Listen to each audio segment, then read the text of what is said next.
வேட்டி கட்டியிருந்த ஒரு காரணத்தினால மட்டுமே வந்து ஒரு வயதான விவசாயிக்கு பெங்களூர்ல ஒரு மால்ல வந்து உள்ள வந்து அனுமதி மறுக்கப்பட்டிருக்கு. இதை தொடர்ந்து அங்க வந்து ஒரு பெரிய போராட்டமும் வெடிச்சிருக்கு. இந்த சம்பவம் குறித்து ஒரு விரிவான செய்தியை பார்க்கலாம். பெங்களூர்ல இருக்க பிரபலமான மால்கள்ல ஜிடி வேர்ல்ட் மாலும் ஒண்ணு. இந்த ஜிடி மால்ல ஒரு சராசரி இளைஞன் வந்து படம் பார்க்கறதுக்காக டிக்கெட் ஆல்ரெடி புக் பண்ணி அவரோட அப்பாவோட வயசான விவசாயி அப்பாவோட கூட போயிருக்காரு. அப்போதைக்கு அந்த விவசாயி வந்து வேட்டி கட்டி இருந்திருக்காரு. ஜிடி மால்ல அங்க இருந்த ஒரு செக்யூரிட்டி வந்து இந்த மாதிரி வந்து வேட்டி கட்டி இருந்தா உள்ள வந்து அனுமதி இல்ல அப்படின்னு சொல்லி அந்த விவசாயிக்கு வந்து அனுமதி வந்து மறுக்கப்பட்டிருக்கு.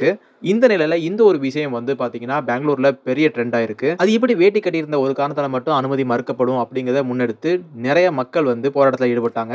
இதுல ஒரு சில அரசியல் அமைப்புகளும் போராட்டத்தில் ஈடுபட்டாங்க. வேட்டி அணிந்ததுனால தான் உள்ள அனுமதி மறுக்கப்பட்டிருக்குன்னு தெரிஞ்சதுனால மக்கள்லாம் வந்து வேட்டி கட்டி ஒரு நூதனமான ஒரு போராட்டத்தில் ஈடுபட்டிருக்காங்க. வேட்டி கட்டி அந்த மால் உள்ளக்கு போய் போராட்டத்தில் ஈடுபட்டிருக்காங்க. இந்த ஒரு விஷயம் வந்து அங்கே உள்ள கர்நாடக அரசுக்கும் வந்து தெரிய வந்திருக்கு. அவங்க வந்து என்ன ஆக்ஷன் எடுத்திருக்காங்க அப்படின்னு பார்த்தோம்னா அடுத்த 7 நாட்களுக்கு வந்து ஜிடி மால் வந்து இயங்கக்கூடாது அப்படிங்கிற மாதிரியே தடையும் வந்து போட்டிருக்காங்க. இப்போதைக்கு ஜிடி மால் வந்து அடுத்த 7 நாளைக்கு வந்து மூடப்படும் அப்படிங்கிற மாதிரியும் அறிவிச்சிருக்காங்க. இதை தொடர்ந்து அந்த விவசாயிக்கு வந்து நீதி கிடைச்சிருச்சு அப்படின்னு அங்க உள்ள மக்கள் எல்லாம் கொண்டாட்டத்தில் ஈடுபட்டிருக்காங்க. இந்த சம்பவம் குறித்து நீங்க என்ன நினைக்கிறீங்க அப்படிங்கிற உங்க கருத்துக்களை வந்து தாராளமா பதிவிடுங்க. மீண்டும் ஒரு தகவலோட சந்திப்போம்.